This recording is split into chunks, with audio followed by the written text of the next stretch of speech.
politiques ou les prisonniers politiques, mais d'autres prisonniers. Bon, moi, il faut saluer parce qu'il y a des gens qui sont libérés.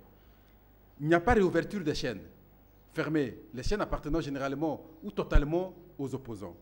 Alors, pour l'opposition, comme on n'a pas répondu à nos deux attentes, par conséquent, on ne sait pas aller maintenant au dialogue. On récuse même Edem Kodjo. Est-ce que c'est une bonne prise de position bon, quand même? En tout cas, je pense que le chef de l'État devait montrer sa bonne foi.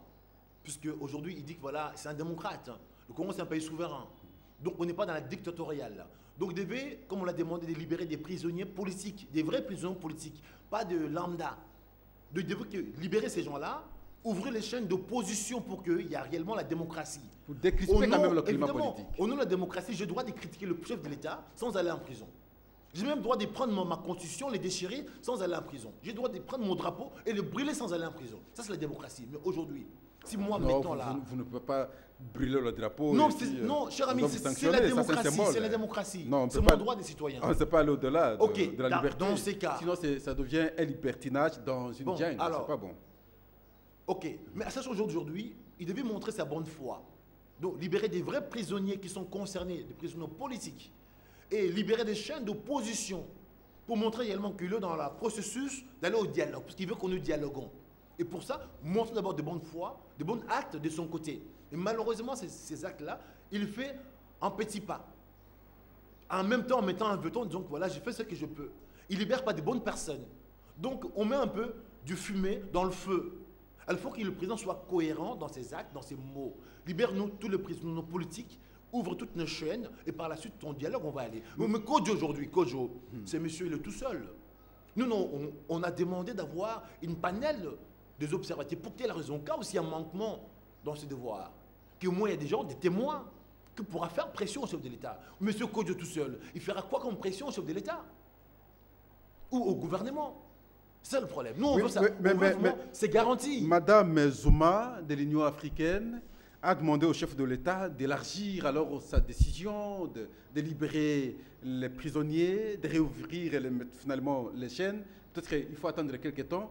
Et en même temps aussi, elle demande à l'opposition de revenir à sa décision de récuser Edem Kodjo. Ça, c'est l'Union africaine. Oui, mais Edem Kodjo aujourd'hui, ce monsieur, il pourrait avoir la chance d'amener ces dialogues. Mais dans ses propos, il n'est pas cohérent, parce qu'il a peut-être montré inconsciemment qu'il était pour le pouvoir en place. Ce n'était pas, je dirais, un facilitateur, ce n'était pas quelqu'un qui voulait qu'il y ait l'unité. Puisqu'il prend parti, inconsciemment peut-être, du chef de l'État. C'est pour cela que nous avons vu que ce monsieur, il ne pourra pas nous apporter la solution.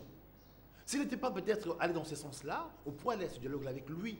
Malheureusement, ce sont ses agissements qui a fait qu'on doute de lui, de sa bonne foi. On veut des témoins extérieurs pour, je dirais, compléter les manquements qu'il y a en lui. Est-ce qu'avec ces acteurs politiques, franchement, nous avons les conséquences des concertations nationales? Rien n'a été pragmatisé. Et je dois rappeler plutôt à l'opinion, aux concertations nationales, on est allé chercher la cohésion nationale. Jusqu'aujourd'hui, on n'a jamais la cohésion nationale. D'ailleurs, des tensions terribles aujourd'hui au pays. Donc, on a lamentablement échoué. Avec ces acteurs politiques, vous pensez qu'une fois au dialogue, ils pourront nous ramener des bons résultats, où la population pourra dire, oh, finalement, maintenant c'est le changement, on peut correctement avancer, on peut organiser des élections sans problème, on aura des dirigeants que nous aurons choisis nous-mêmes, on aura. Est-ce que vous voyez qu'avec ces acteurs politiques, on peut changer les choses? Malheureusement, le pire ennemi de l'homme, c'est lui-même. L'ennemi des Congolais, c'est lui-même, puisqu'aujourd'hui, on ne s'aime pas. On ne s'aime pas aussi nos propres vies, on n'aime pas aussi nos voisins. La preuve en est, puisqu'aujourd'hui, on parle du Congo. Mais chacun vient avec ses prérogatives, avec ses agendas cachés. Donc on arrive là, on ne parle pas la même langue. Vraiment, c'est un tour de Babel. Moi, je parle français, tu parles chinois, donc du coup, on ne se comprend pas. Bon, peut-être avec la présence de Tshisekedi, étant qu'il est patriarche, ça peut calmer les esprits que nous sommes bantous. Mais jusqu'à quand on va continuer à penser à Tshisekedi? Il a fait par le passé ce qu'il aurait fallu qu'il fasse. Il a mené ce combat. Aujourd'hui, nous avons eu les élections. Nous, on pensait que les choses allaient commencer à s'arranger.